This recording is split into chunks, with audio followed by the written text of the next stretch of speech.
To mark the centenary of the end of the First World War, the cast of Emmerdale are coming together to host a huge celebration in honour of the great local Yorkshire men and women who gave their lives when their country needed them. She looks great. Oh, ready for the parade. Actor Charlotte Bellamy has left behind the drama of the fictional Woolpack to uncover the real-life drama of the actual Woolpack and the story of its young barman Joshua Booth. Well, he actually lived here. Oh, here? So right. He lived at the Woolpack. So far, she's traced his journey from his picturesque Yorkshire village to the battlefields of the Somme. To think that he was putting pints a year earlier and then he's in a battle which was so hideous. And today, Charlotte's back in Esholt with historian Bev Anderson, getting to know the residents of the village and their extraordinary past. Who wants a sandwich? Another sandwich, Yeah. thank you.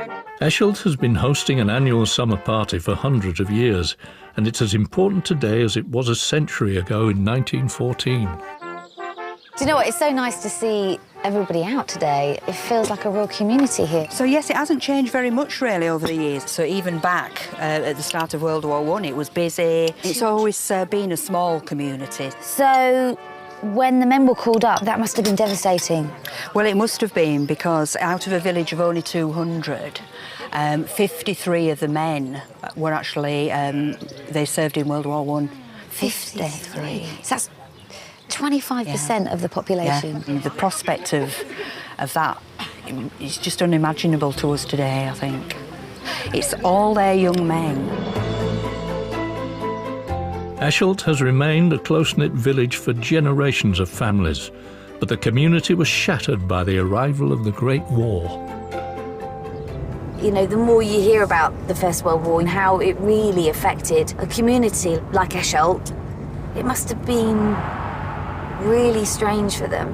That feeling of loss and also just not knowing when they were going to return and if they were going to return. Charlotte's come to Leeds to uncover what happened next for Joshua when his regiment arrived at the Somme. Hi, Dave. I'm Hello, Charlotte. there. Hi. Hello, Charlotte. Nice to meet you. And you Please too. sit down. She's meeting military historian Dave Stowe. So, Dave, I know that Joshua's regiment fought in the Battle of the Somme. The battalion was within only 800 yards of the actual German frontline trenches. So pretty much in the thick of it, really.